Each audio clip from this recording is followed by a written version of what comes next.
আসসালামু আলাইকুম। আশা করি সকলে ভালো আছেন। আজকে আমাদের দেওয়ানি কার্যবিধি 1908 এর লেকচার 30।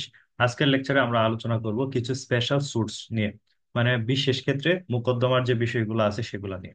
তো দেওয়ানি কার্যবিধিতে টোটাল 7 ধরনের বিশেষ ক্ষেত্রে মোকদ্দমার কথা আলোচনা করা হয়েছে।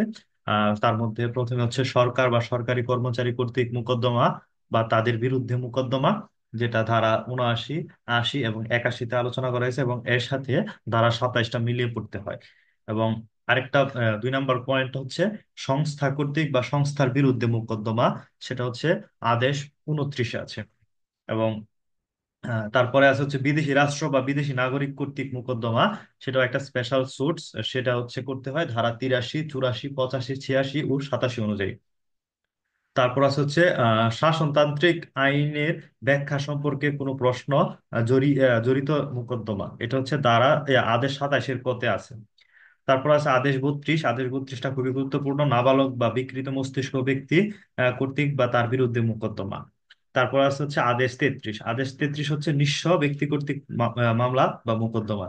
নিঃস্ব ব্যক্তি কর্তৃক মোকদ্দমার কথা বলা আছে হচ্ছে আদেশ 33-এ। এবং আদেশ 35-এ আছে হচ্ছে কি স্বার্থবিহীন মামলা, ইন্টারপ্লিডার সুট। ইন্টারপ্লিডার সুটের কথা বলা আছে কোথায়? দেওয়ানি কার্যবিধির আদেশ 35-এ।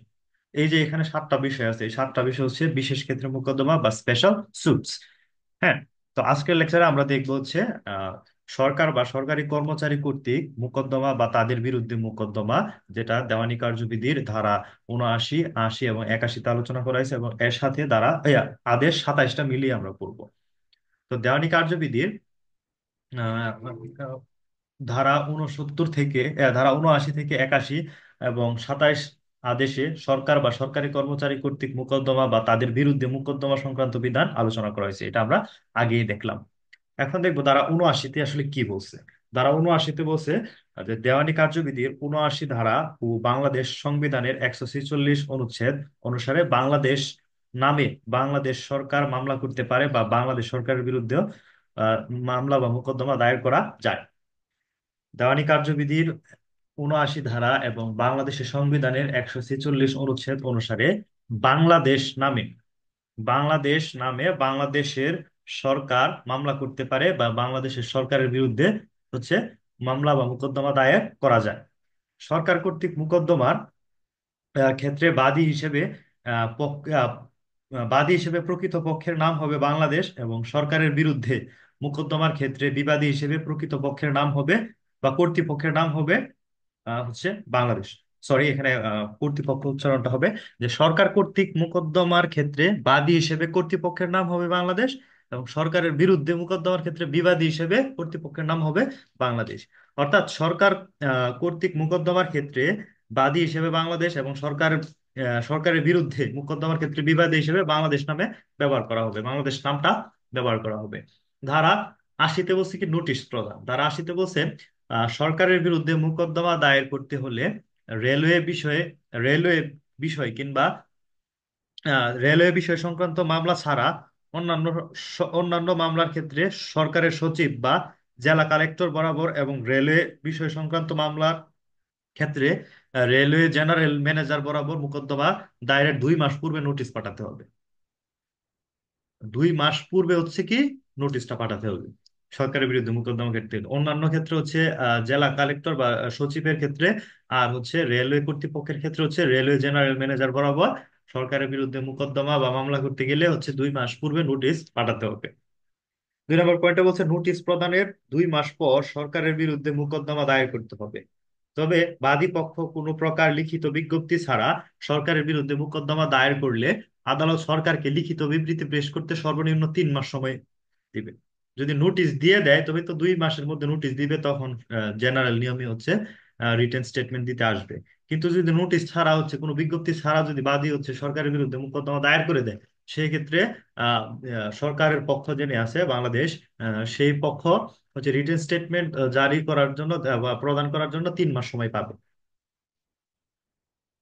তো এখানে বলছে কি যে সরকার কর্তৃক বা সরকারের বিরুদ্ধে কোনো মোকদ্দমা সরকার কর্তৃক উক্ত উদ্দেশ্যে নিযুক্ত ব্যক্তি কর্তৃক আর্জি বা লিখিত জবাব স্বাক্ষরিত হবে, এবং সরকার কর্তৃক এরূপে নিযুক্ত এবং মোকদ্দমার তথ্যাবলী সম্পর্কে সুপরিচিত কোনো ব্যক্তি কর্তৃক সত্যতা প্রতিপাদন ভেরিফিকেশনটা দেওয়া হবে, সেটা বলা আছে আদেশ 27-এর বিধি একে।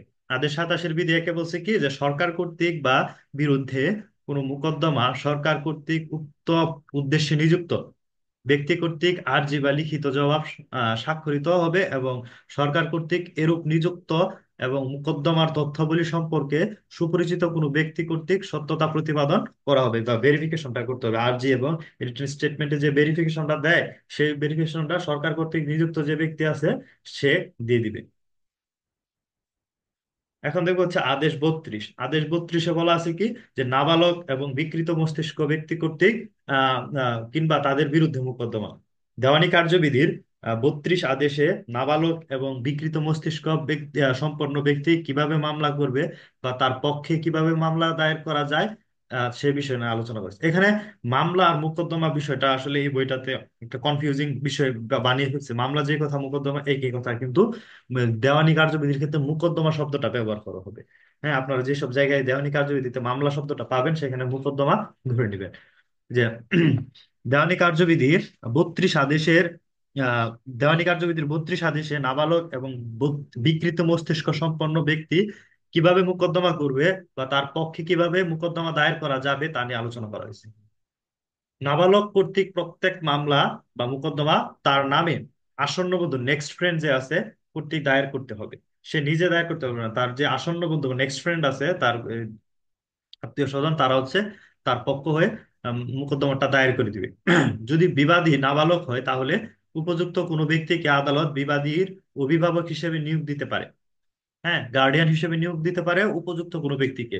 সাবালক এবং সুস্থ মস্তিষ্ক যে কোনো ব্যক্তি নাবালকের পক্ষে আসন্ন বন্ধু হতে পারে বা নেক্সট ফ্রেন্ড হতে পারে, অথবা বিবাদীর হচ্ছে অভিভাবক হতে পারে। বাদীর পক্ষে হবে হচ্ছে নেক্সট ফ্রেন্ড, এবং বিবাদীর পক্ষে হচ্ছে হবে হচ্ছে গার্ডিয়ান। ঠিক আছে। তো নাবালকের পক্ষে কোনো মামলা আসন্ন বন্ধু ছাড়া দায়ের করা হলে বিবাদী দরখাস্ত করতে পারে, আর যেটি খরচ সহ নথি থেকে অপসারণের জন্য।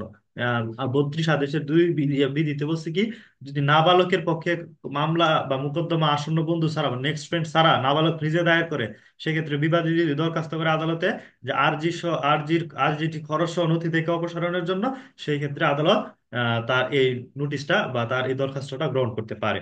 সুতরাং আম, আদেশ 32 অনুযায়ী যদি নাবালক হয়, তবে বাদী যদি নাবালক হয়, তবে হচ্ছে তার আসন্ন নেক্সট ফ্রেন্ড যে আছে বা আসন্ন বন্ধু, তাকে দিয়ে হচ্ছে মোকদ্দমাটা দায়ের করাতে হবে বাদী হিসেবে। এবং বিবাদী যদি নাবালক থাকে, তবে হচ্ছে তার গার্ডিয়ান হচ্ছে আহ, আহ, যে হচ্ছে উপযুক্ত ব্যক্তি, তাকে আদালত তার গার্ডিয়ান হিসেবে নিয়োগ করবে এবং তাকে রিপ্রেজেন্টেটিভ হিসেবে এখানে মোকদ্দমা রানিং করার জন্য বলবে।